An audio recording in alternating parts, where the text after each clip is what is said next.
they come into relationships with their mask on fully and want you to earn meeting the real self.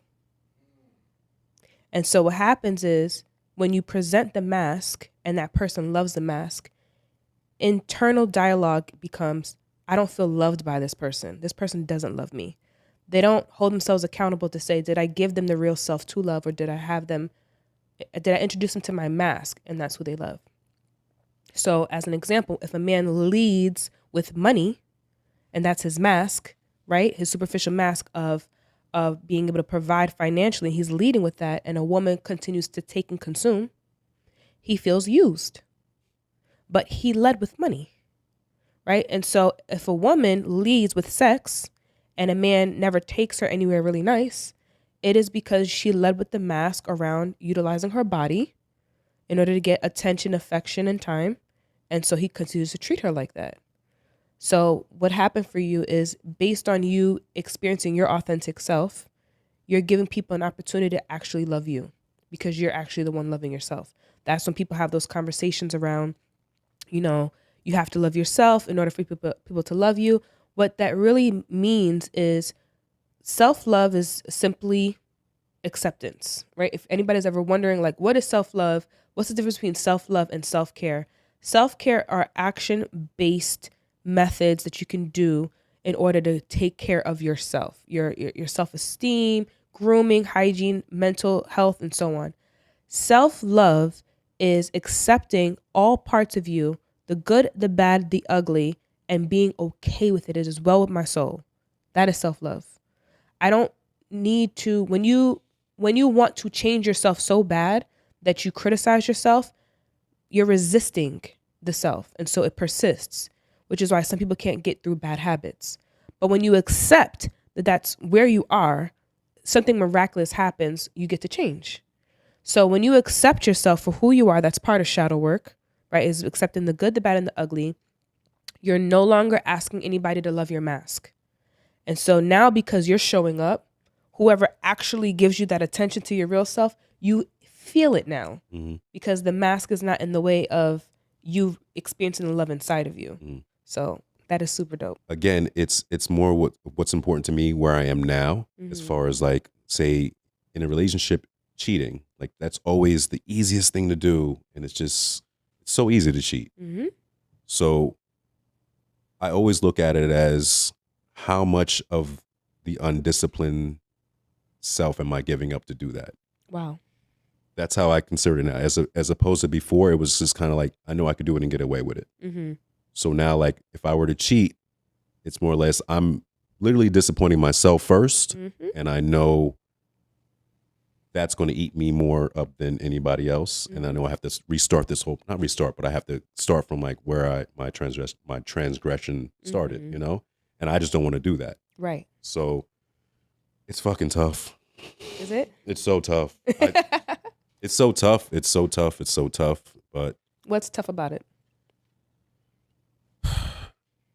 The lust is tough, honestly. I love women. Like, I love women. Oh my God. The attraction. I love women, and I love women that love women. That's the toughest part. Like, women that love women, and then, like, there's women. It's the easiest way to connect to getting out aggression for me. Got it. So shit that goes on with work, shit that goes on with, like, shit that I got going on in life. It's like, I know it could all go away, or I feel that I know that I used to use sex as a tool to deflect from what was really going on. Right. And because a woman's body and presence is comfort, can provide comfort. It's really, but see, that's the thing. It wasn't even that. For me, is the conquering. It was the little notches of, like, little notches added to my ego that made me feel more comfortable with going out to the world as how they see me, as, like, this masculine, oh, you work out, you whatever. But I tell somebody I cry, and I tell somebody, like, I'm in therapy, and then it's like, oh, what did you do that for? Right. You know? So it added to that. And just to not do that is, I just love women. Right. The experience of it. So at present, with all the work that you've done, is there still that primitive Absolutely. desire? I don't. Yeah. I don't want it to be in the way that, where we were talking about men, whether or not a man should be able to express vulnerability, and at what point in the relationship should he be able to express vulnerability to the point of crying. I wish that in the space of a man being in a relationship, he could do it as often as a woman can. But that is where I think that men do have it right, in terms of it is dangerous. It is a gamble, I will say, expressing that level of vulnerability with a woman. Many women cannot handle and don't know what to do when a man gets to that point. So do I think that it's fruitful for a man to be able to express upset or frustration or cry at some point? I'm not saying a never, but I definitely would say it should not be as often as a woman. Because a woman, again, it goes back to, if you are the protector of this in this relationship, but you're falling apart, I'm no longer going to feel safe. And when a woman is not feeling safe, she'll defer to her masculine energy. So it'll just be like an automatic response. And unfortunately, many men can't even act like that in front of his friends, because male groups are notorious for heckling men, making fun of men when, oh, she cheated on you, bro, like, or, oh, look, your marriage didn't work out. I told you it wasn't going to work out with her. And they won't hold that space. So he really doesn't have anywhere to go. Right? So it's a very fine line. I do wish that more men had the opportunity to be vulnerable with their woman. I'm not saying it's a never. I'm saying it's a gamble, and you need to read the room, right? You got to read the room with your woman to see, is this a good time? Can I be vulnerable with her and make that observation? Right? So I think that for the men who are looking to secure a wife, when you get to that 5-6 month mark, something organic happens. I'm not saying force yourself to cry, but being vulnerable to share something that upsets you, something where you felt like you were going to go into a depression, and observe her reaction. You cannot fake body language. So have this conversation with her in person, right? Not over the phone. Have a conversation with her in person around something that was devastating to you, that really hurt you. Maybe when you thought you were just going to give up, you felt like you were just at your wit's end. Is she going to touch your hands? Is she leaning forward into you, or is she backing up? Right? Like, backing up is a physical response to say, I'm not feeling safe. I don't want to get close. Is she getting close to you? Is she consoling you? Is she present with you? Is she asking questions around, like, having more details? That's how you'll know if somebody's interested in you. So, again, I wish that there were more opportunities for men in that way. That's why mental health and having those spaces are crucial for men. Being able to express your emotions is crucial for men. But it is true. I know the women are going to beat me up in the comments. They're going to tell me, no, my man cries in front of me and I still respect him. And so then maybe he established rapport. Maybe he established a level of respect. Maybe it's not as often, right? Or maybe you are a masculine woman, right? And you guys have a role reversal, so to speak.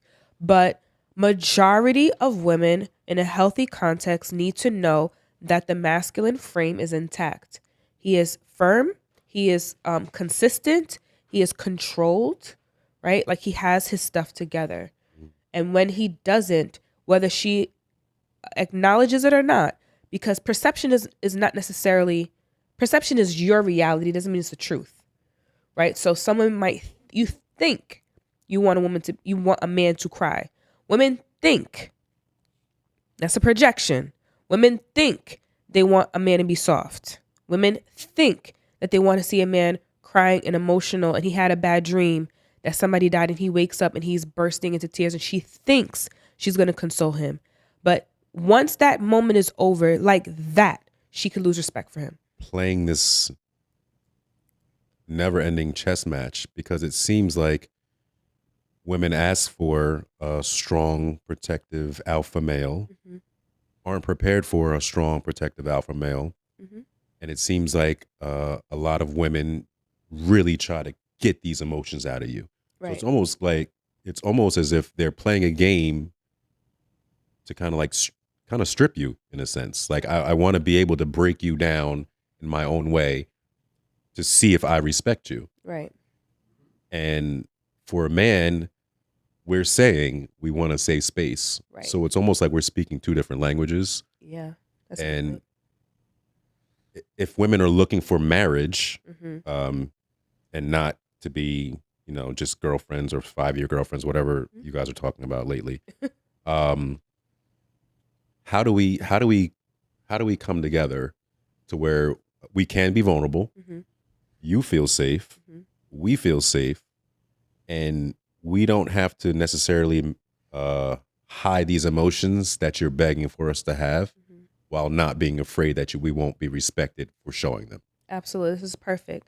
So there's a couple of things. And again, within context, I want you guys to consider this fact. People who have less respect for their bodies and have less purpose attached to how they pick are the ones that are procreating at larger amounts. People who have come from families that are still intact do not have a lot of children, right? They're offspring. We have far more people roaming this earth with no backing, right? No solid foundation from their family upbringing. So we have the people who are uneducated, right? Whether it's in the school or just in life, and they're having 16 kids apiece. And then you have other people who are focusing on their healing journeys. They're educated, whether that's educating yourself through life, through experiences, business, or formal education of some form, who are having 1 to 2 kids. These people who are having these 16 kids are not rearing them. They're not raising them. And now they are in their 30s. We talking crack, like the crack babies are grown, y'all. And they walk among us. And they act healthy and they look healthy. They speak well, right? They're well dressed. They make 6 figures that come from this, right? And we all know we have to stop playing like we don't know that your childhood can impact your adulthood. And there are droves of them walking among us looking very regular, right? When the crack epidemic hit and they didn't know the consequences, they had no clue that these babies that were on. So this is what the crack, for those who don't know what the crack epidemic is, and what I'm meaning to say by this is that there were people who started to get on crack cocaine, right? Instead of taking the line, they took a rock and they were smoking this rock. And what happened is that people started to have sex in order to support their habit, right? To be able to support their habit. And they started to have children. I mean, baby after baby after baby, broken home after broken home. We're talking about in the 80s. The 80s babies are grown. The 80s babies are in their 30s and 40s. The crack epidemic wasn't something that happened the moment they ingested the crack that it showed the fruit of the demise of our people. This is something that happened over time, and they've been observing it decade after decade after decade. And so what happened is that when these crack babies were born, some of them are very successful. And I'm not saying that it's just the crack babies, and I'm not trying to shame people who are coming from a family where there were drugs involved.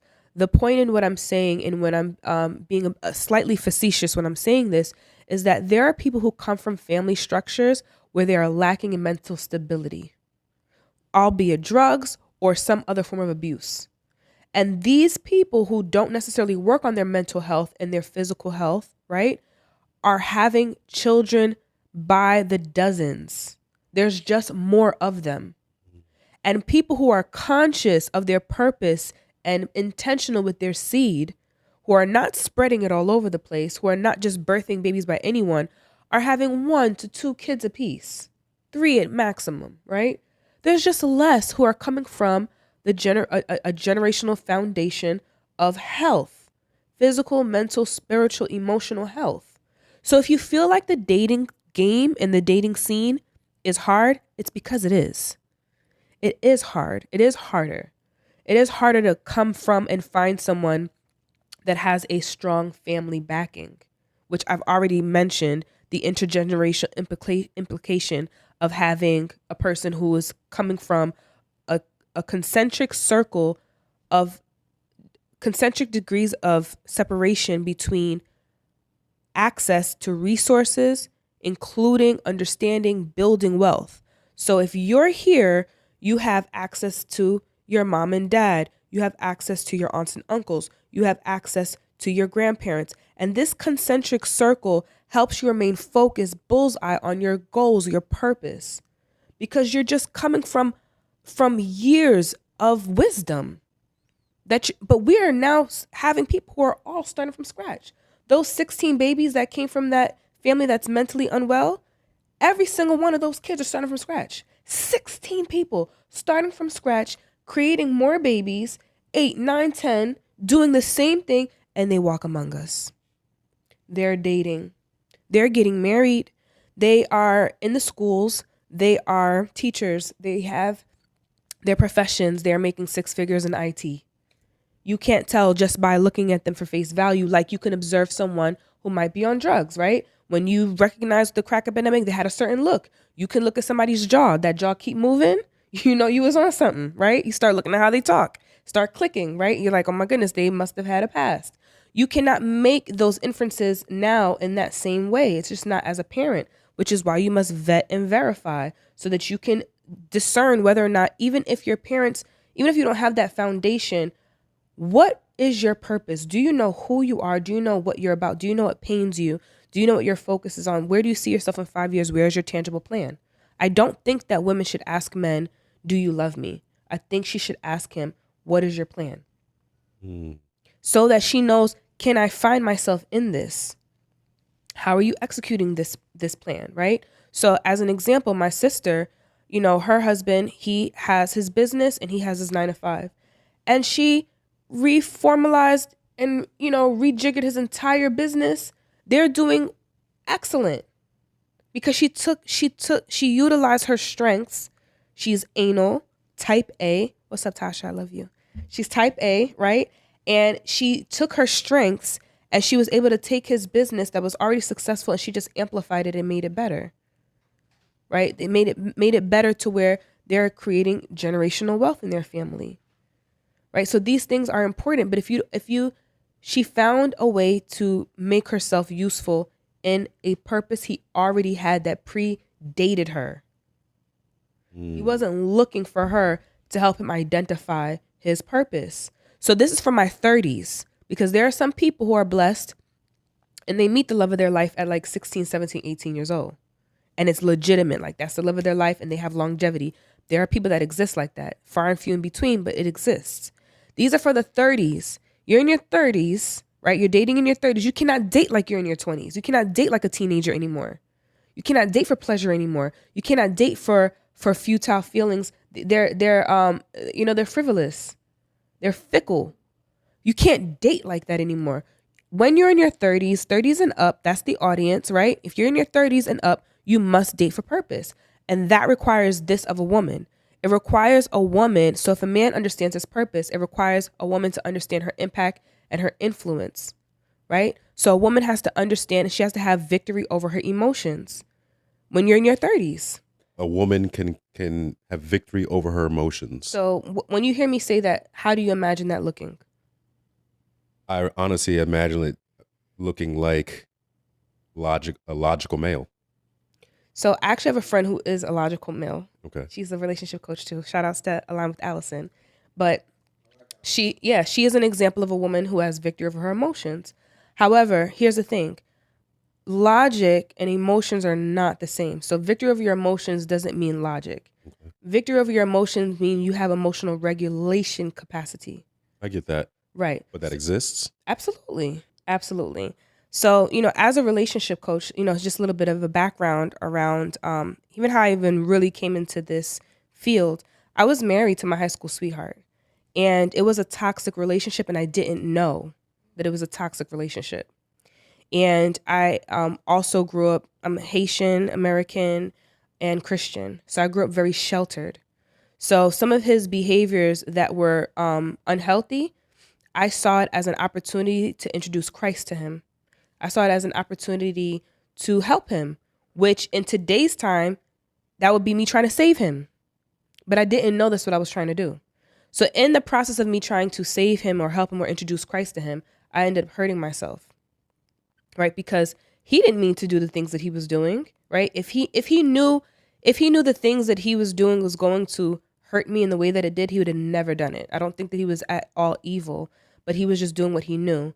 I didn't know that if I stayed in an environment like that, an unhealthy environment like that, that I would lose myself. That's exactly what happened. I was unrecognizable. So when we separated and I came back to my family and my friends because I was isolated from them for some time. So I came back to my family and friend, and everybody kept saying the same thing. What happened to you? That's the only way I knew that something was wrong. Because in my mind, I thought I was myself to some degree, just maybe matured.